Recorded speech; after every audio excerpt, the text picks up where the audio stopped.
看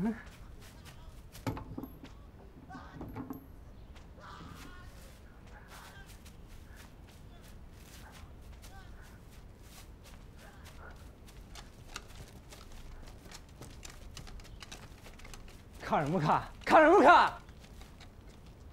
说什么？我说你们看什么看？我告诉你们，国家先祖是在禁军中认识。别死！你们这些小鱼小虾！你们别打！大人！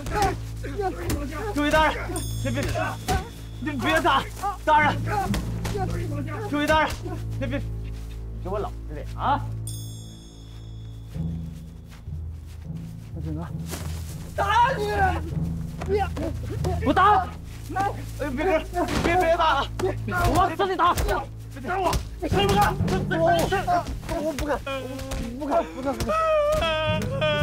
饶命！大爷，饶命！饶命！小兔崽子，你给我老实点！听了没？走！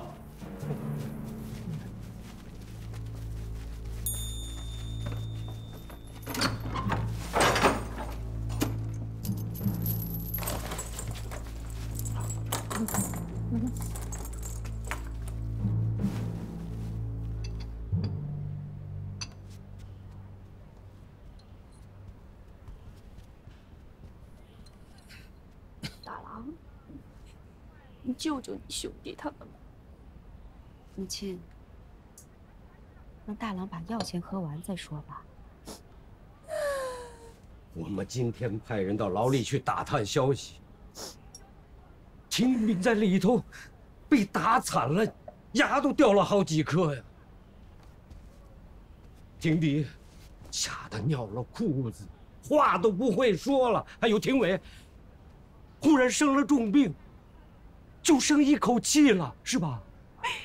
你那兄弟你是知道的呀，从小娇生惯养的，平日里在这个院子里走一圈，那都得3、5个下人伺候着，这不是要了他的命吗？哎呀，这我知道，我们家那廷迪是不成器，可是你们是同宗兄弟，血还浓于水，是不是？你再这么下去，不审不判，人就给打死了。宇哥，啊，不看别人面，看这五叔这张老脸，你得出面管管他。我没说不管，可眼下正是跟老二比耐性。只要廷伟他们几个再忍一忍，老二绝不会坐视顾家子孙遭难的。你忍得住，我可忍不住。那是我亲生的儿子啊！是啊。看来四叔是忘了，那3个孽障是因何被抓的了。他们如今这样也是咎由自取。我一没纵容他们花天酒地，二没默许他们攀附结党，怎么突然都变成我的不是了？这叫什么混账话呀！大嫂，你看看这。大郎，廷伟不懂事，原正是我这母亲的错。现如今，恐怕也只有你能救他们了。我知道，你强撑病体，膝下无子，撑着我们偌大一个顾家，实属是不容易的。今天，要是你肯出手相助，那我就当着4叔5叔的面把话撂在这儿，我们一定在族里给你过继一个孩子，袭成你的爵位。你这是在拐弯抹角的，我为了侯爵之位不旁落，宁肯看着你的儿子，我亲弟弟去死。冤枉啊！大郎，你是多心了，你也要体谅一下我们这些当父母的心情呀。大嫂，这玉儿，哎，咱明人咱不说暗话啊，这事你真没这么想过啊？你那廷炳、廷弟兄弟俩跟你那3弟要好，恐怕你早就看着不顺眼了吧？玉哥，你若没这心思，那就第一回头服1次软，又能如何呀？这个理儿啊，那是要在先父先母头上洒水。他们也是你的哥哥嫂嫂，为了这个家受尽委屈，命丧黄泉。说得好！我们的兄长，你的先父，正在天上看着你。我倒想知道，若他还活着，看你见死不救，他能不能答应？对。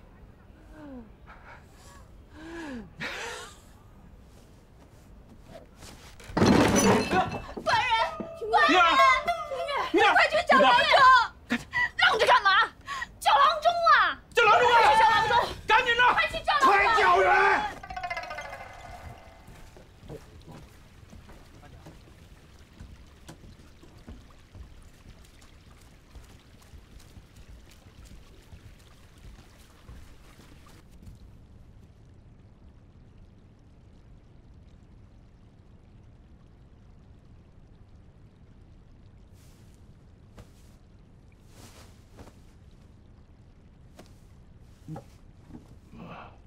这顾侯能撑到今日也是不容易，大娘死该早做准备。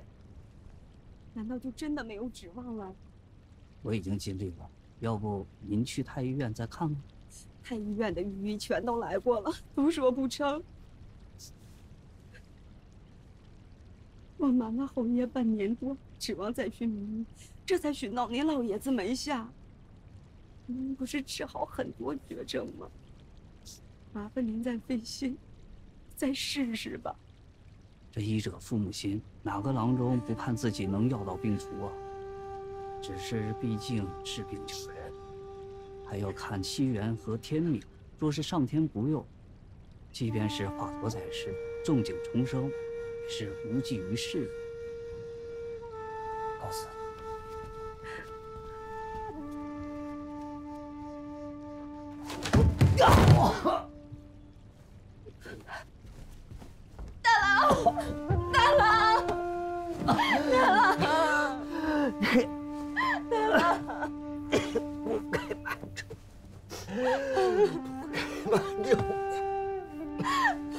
我已经把你知道了，会变得更重吗？错了，大错特错了。本来以为自己最少还能活个7、8年，才做如今的筹划。我知道，我只有这么点日子，就不能这么干了，这么干了。什么筹划都不要紧，大郎，我只求你平安。是康元在，我也认。你去准备冰封之夜，快去，快去呀！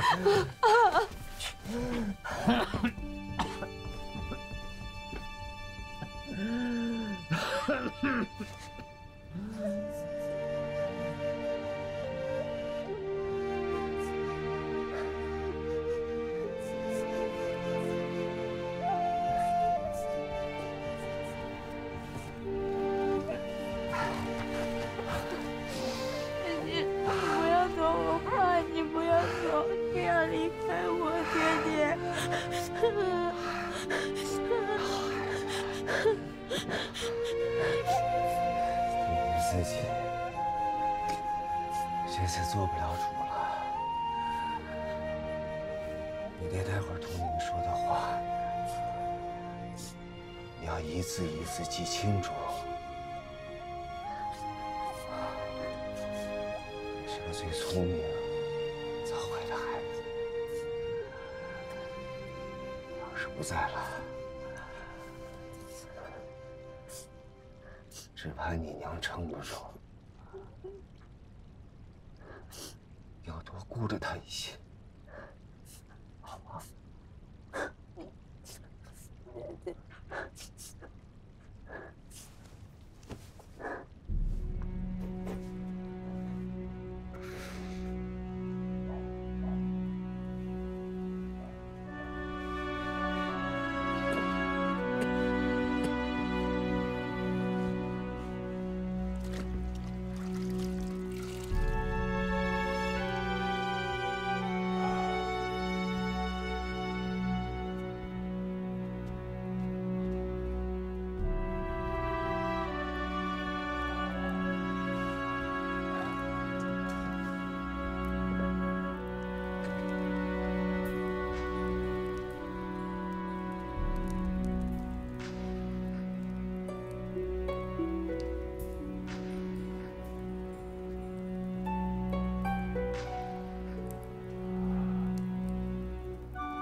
你这是要干什么？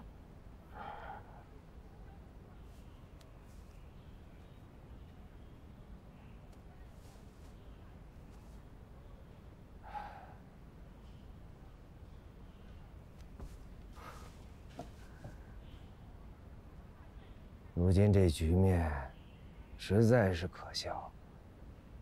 亲生骨肉、身陷囹圄的，不亲自去求人，非来逼我顶罪，替他们出面承担羞辱。这又不是一两家的事儿。是啊，兄长突然变脸，难道是想答应我的条件了吗？大郎，你就答应吧，这也没什么嘛。是啊，大郎。你看这，我向自己亏待的人回头帮忙，便要放下多年的架子，别想能糊弄过去。把该交代的交代了，低头认错，悔罪弥补才是正。大郎说的是，若是二郎真肯帮自己的亲兄弟，我就是跪下认罪，也是使得的。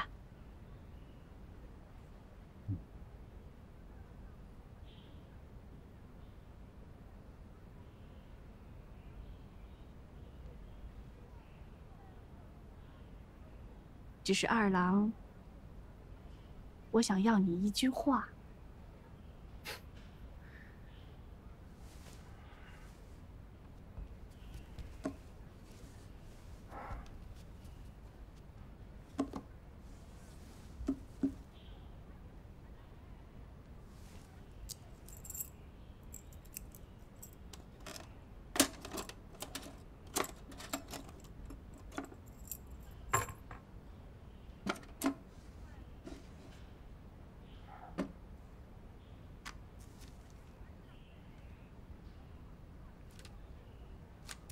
二郎，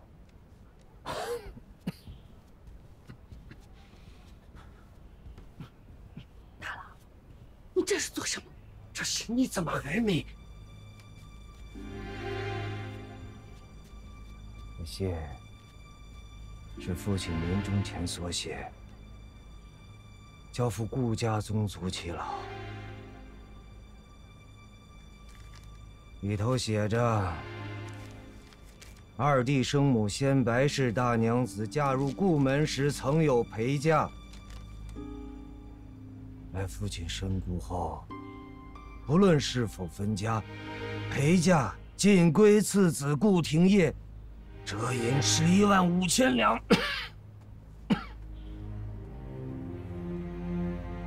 父亲信里还说，要宗族耆老当着族人和亲朋故友的面，一起在灵堂上读出来。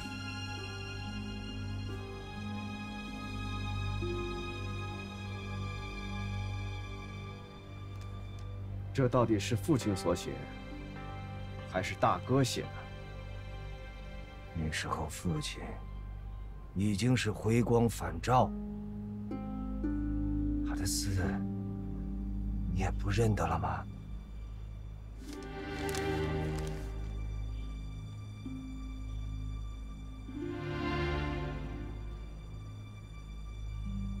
那父亲写的这些，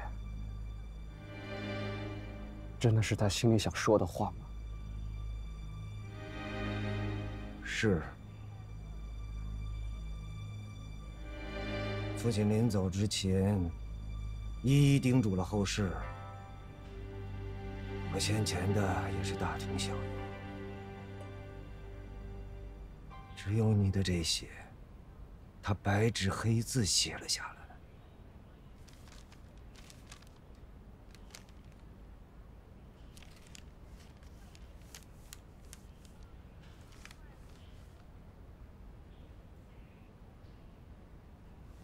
那在灵堂上，父亲的信你们可有念出来？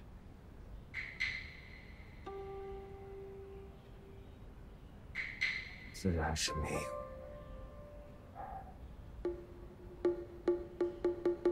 我就说，这事儿是做不得的，毕竟是老侯爷命中的意思，怎好违背？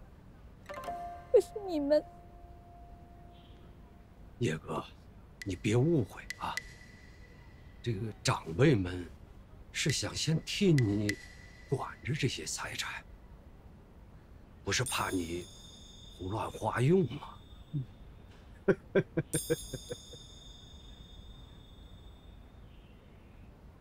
你们是不是想的太多了？兄长与几位长辈这么作践我，还想要我帮你们去救儿子。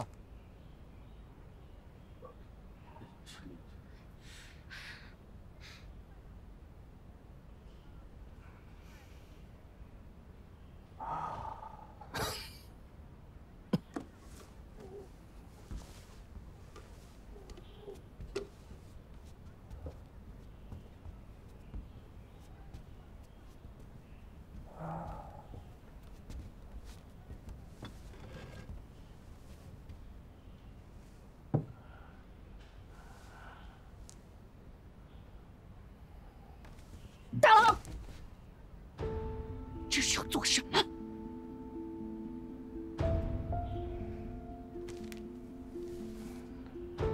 这张单子上记载着自我袭爵后，侯府的财产明细、一应田庄库银铺面，还有祖辈传下来的贵重物件、历代的书画收藏。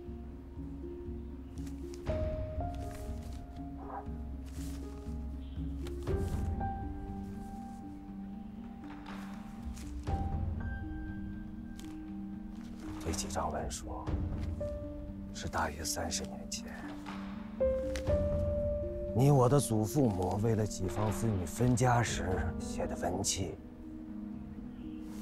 上面明白地记录着大房、4房、5房这3房嫡支各分多少，你这是其余几房庶支又分了多少。房产、银两、田地，一笔一笔都记录在册，谁也造不得假。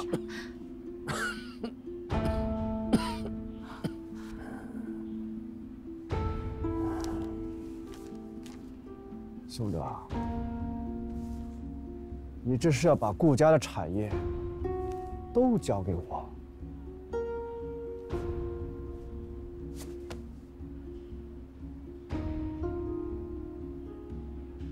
交也不交，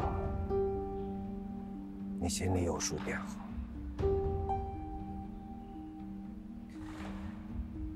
你跟我来，我有话单独同你讲。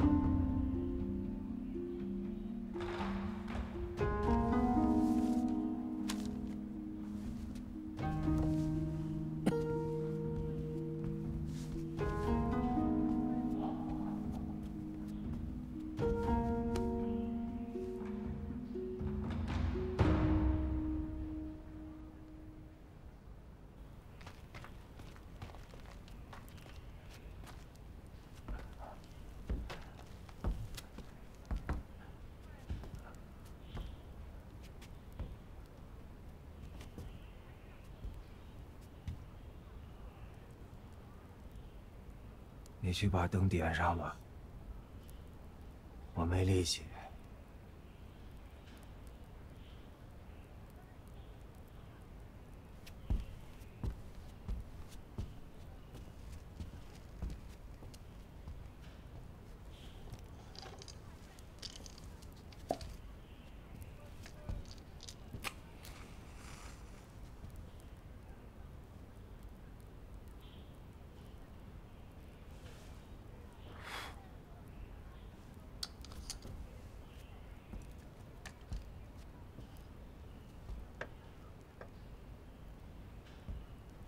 说起这祠堂，怕是我们兄弟几个，谁也没你熟悉啊。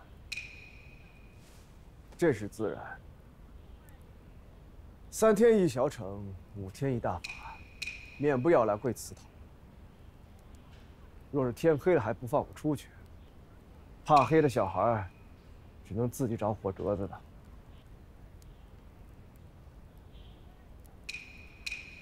自我懂事起，就有人告诉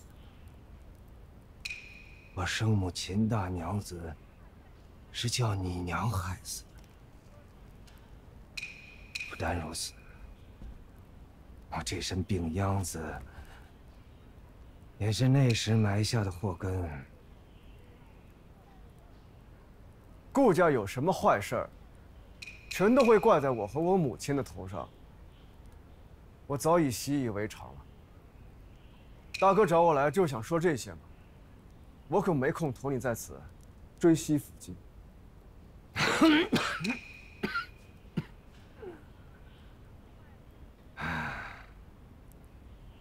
我看得出，你与弟妹的情分甚是不错。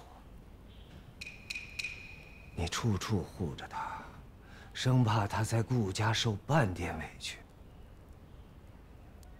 大哥的意思是？我且问你，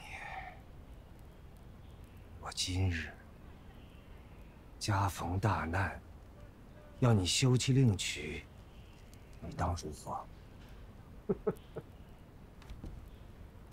你是说我为了你们顾家几个休了明兰？你觉得呢？我说的是你自己的家，你的女儿、儿子，你的石头，你那位从小看着你长大的奶娘，你的朋友，比如盛家那位二郎，桓王殿下。你在战场上生死与共的同僚，倘若为了保住这些人的性命，你只能舍弃发妻，你又当如何？我从不会想什么倘若的事，就算哪天我败光了家业，我也不会拿一个妇人出来顶罪。即便我一无所有，声名狼藉，我也会靠自己东山再起。你避开了我的问题，没有回答我。也罢，这是个亘古难题。我们的母亲选了一头，父亲选了一头，你选不出来，不打我也罢。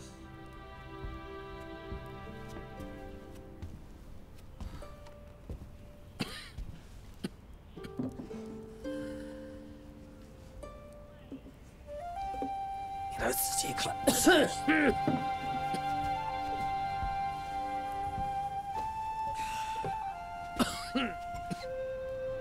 丹书铁券，你再看看这铁券的后面，开国府令。我知道你的打算。父亲就是为了侯府才娶了你生母，才生下了你。后来又让你母亲死了，还薄待你。你怨你恨，你就是想眼看着侯府倒掉，叫夺爵毁券。该下狱的下狱，该流放的流放，把你积年的怨愤好好出上一出，是不是？但是官家不能直接夺了我的爵位给你。当初辛帝刚登基，你便只带了一队人马去街访，几个大营都服帖地听你号令。皇帝身边那么多前邸的亲信，一样是领了圣旨和兵符去接军务的。除了皇帝的小舅子还给点面子外，哪个有你这么顺遂的？因为你姓顾。哼！自当我入了军之后，我早已改名换姓，我那时姓白。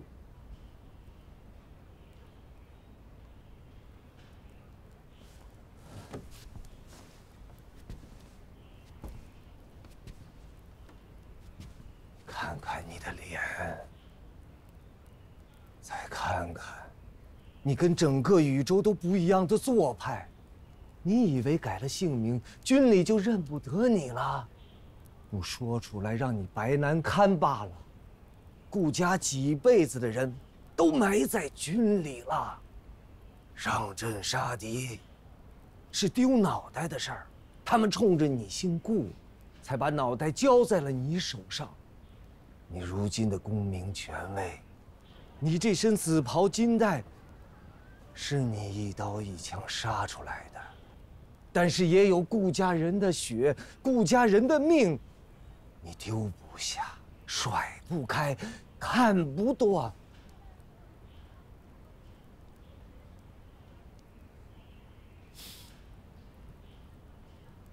大哥真是厉害，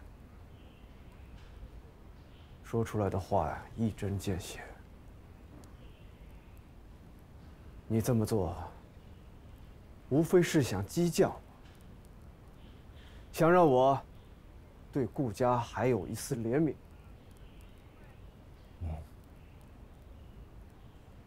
你究竟是肯还是不肯？那我的条件呢？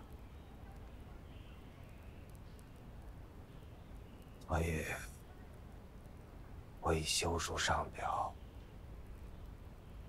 拜替王父，请封你的生母白氏为诰命，并为她立传写入宗谱。想必不日便会有圣旨降下。你如愿了。既然大哥答应了，我自然也会帮顾家去救人。你又何必如此惺惺作态呢？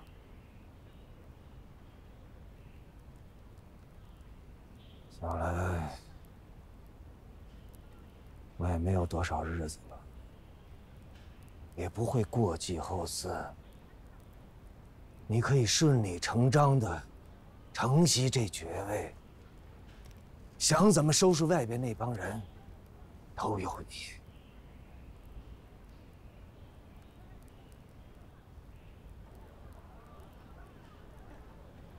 大哥是将整个顾家的人权交在我手里了。将来顾家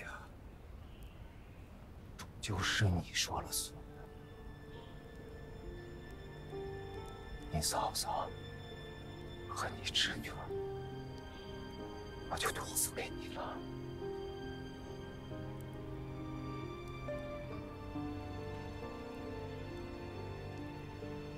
大哥真是用心良苦。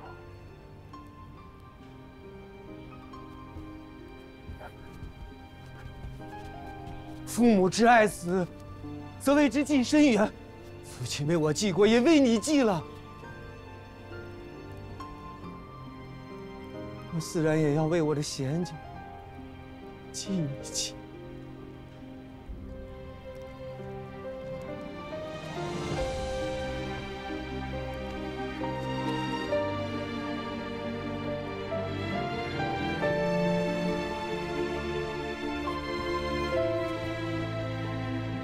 好，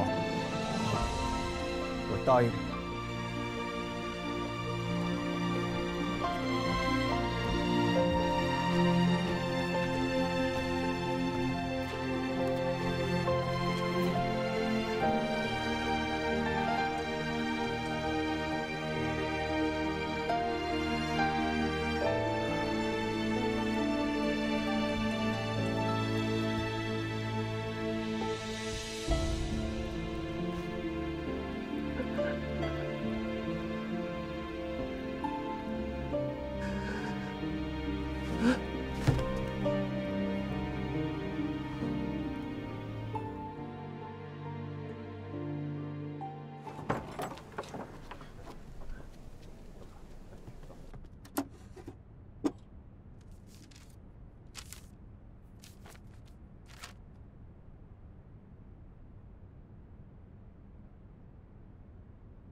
我这个大哥哥，果然是天底下最厉害的人。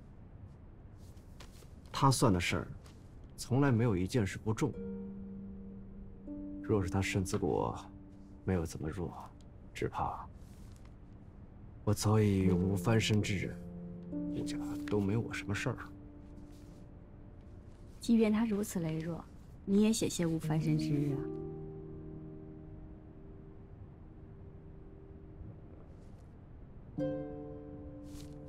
这还不得多亏了大娘子你啊！当初，若你不是在江边对我说的那番话，只怕我现在还在船上做一个草寇呢。老天对我不薄，让我遇到你，你是我的贵人呐。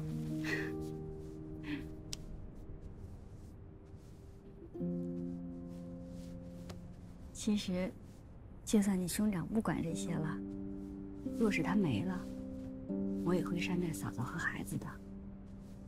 男人犯的错，不应该连累夫人和孩子。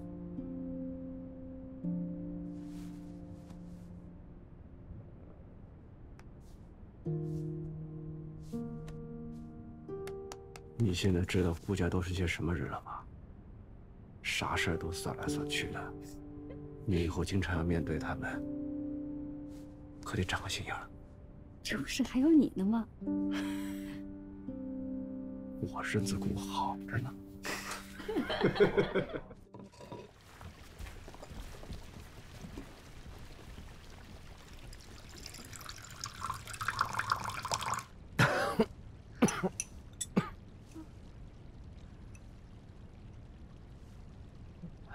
好歹把药喝完吧。我这身子喝不喝有什么不同？方才母亲叫你去，都说什么了？是不是抱怨我不该将顾家的家产底细都透露给他？贤姐，去给爹爹拿。他得懂事了，没什么不能听的，让他留着。你说吧。母亲，你说吧。婆母劝我过继4子，说旁支的不亲近，也不好管束。3弟庶出的贤哥，就挺不错的。他这是想要在我死后还利用你，你切不可听他的。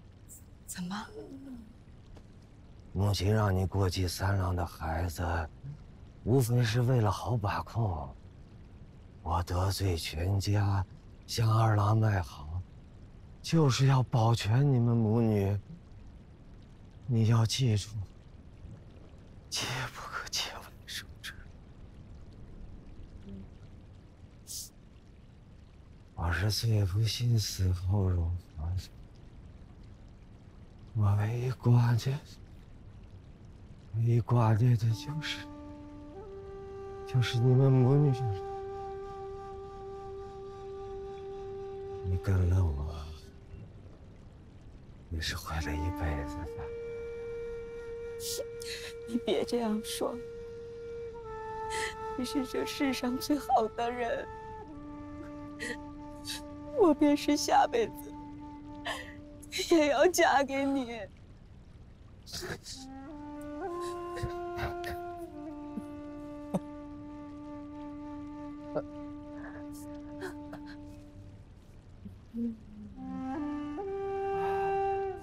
我如今说的话，你们都要记住。好。第一，无论谁来撺掇，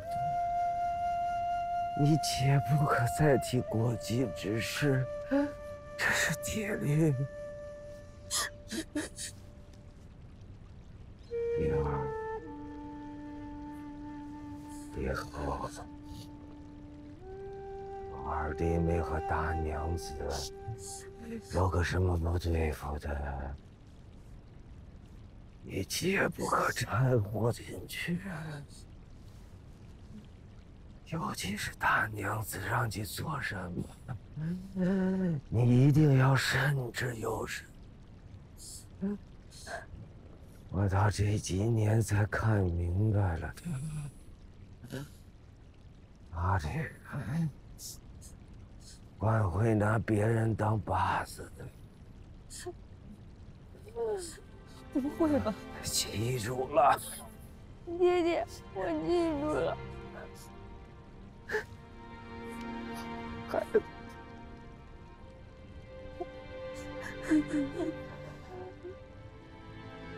我瞧着二弟妹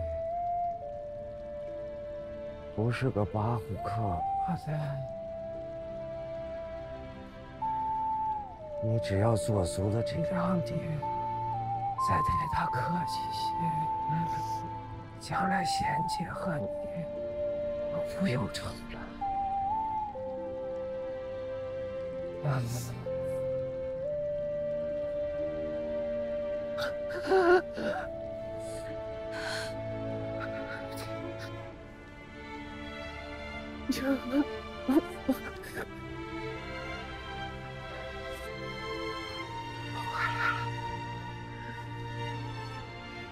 你们别急，可是高兴了吧？朱金桥出血的很了，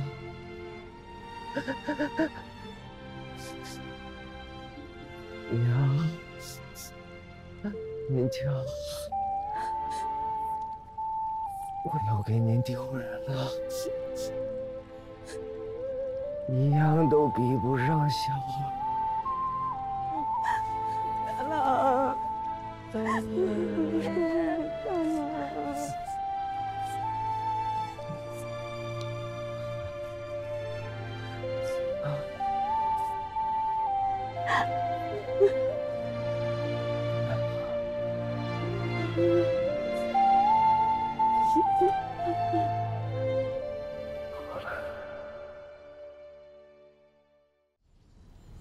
溺亡一案，相关人犯据收押问审，其中牵涉官爵之家不下数10人，所犯案情轻重不一，正在复检核实，不日便能呈上，请陛下圣裁。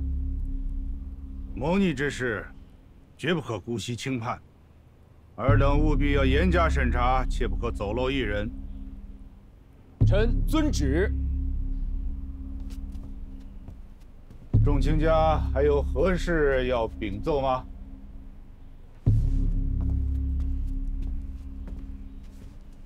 启奏陛下，臣有奏。说。顾家3子攀附溺亡，被捕入狱，但他们并非主谋，事后也多有悔改，望陛下网开一面，从轻发落。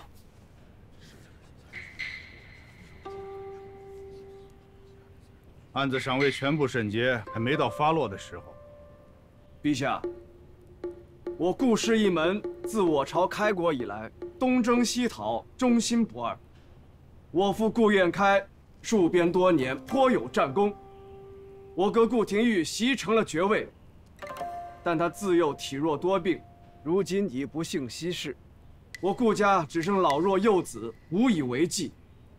我继母及家眷苦苦哀求。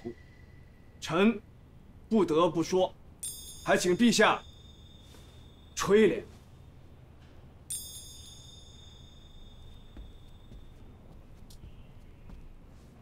顾大人如此不懂。国有国法，军有军规，难道你军中有人犯错，也能随便从轻发落吗？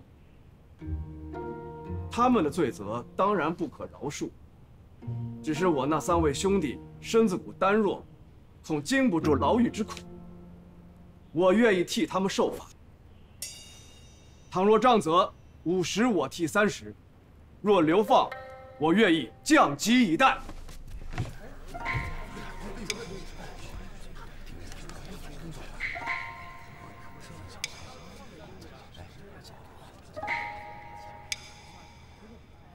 好了，起来吧，起来吧。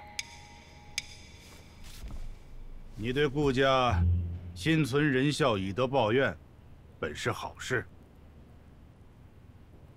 等案子全部审结之后，量刑之时，朕自会考量。谢陛下天恩。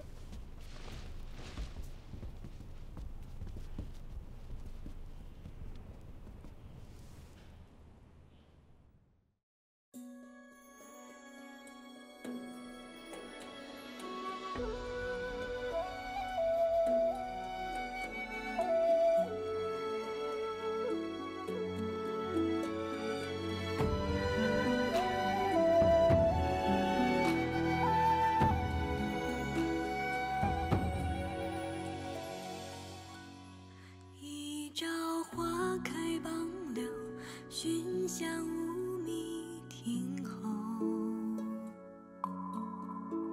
纵饮朝霞半日晖，风雨捉不透。一人共长消瘦，太高冰泪难流。经书诵罢莫回首，无语随歌头。昨夜一书风骤，浓睡不消残酒。试问怎恋人却当海棠依旧。知否？知否？应是绿肥红瘦。昨夜一书风骤，浓睡不消残酒。试问怎恋人却当海棠依旧。知否？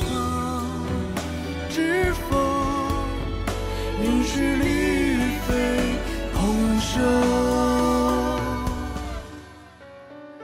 知否？知否？应是